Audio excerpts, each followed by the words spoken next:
Bardutz, being mechanically inclined doesn't just mean keeping farm machinery running smoothly.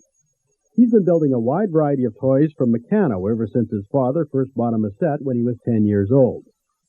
When he read the author's plans for this printing press, there was one aspect that caught his attention. The more complicated, the better. It's more of a challenge to me now. That printing press, when he says it's not for the weak-hearted, of course, right there, I decided I'm going to make that. Since he's a farmer, it's natural for Bardutz to devote a significant amount of time to constructing agricultural-related toys.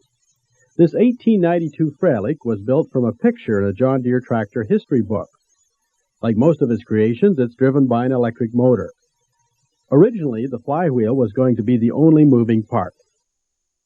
Afterwards, when we decided to have it in a tractor pull, then I added large gears at the back.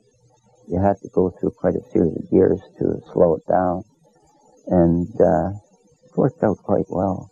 I put ashtray tires on it in the back.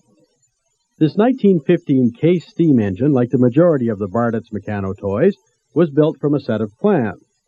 The electrical motor is driven by a helical gear, which accounts for the whining noise. The machine steers with a chain that winds around a shaft and pulls the front wheels in either direction. The gifted Saskatchewan farmer is planning on doing some work to improve the gears which drive the wheels. The steam engine was one of his most difficult projects, taking over a year to complete. He had to get extremely creative to find a way to fill in the bolt holes in the boiler. And it's pretty difficult to get a nut on when you've got about 6 to 8 inches to reach in. And what I do is I magnetize a screwdriver, and I'm able to, if you can see what you're doing, I reach in with the magnetized screwdriver holding the nut and then poke the bolt in from the outside. Of course, some toys are built strictly for amusement. This structure is called a bouncer, but it actually uses a similar principle to that of a grain auger.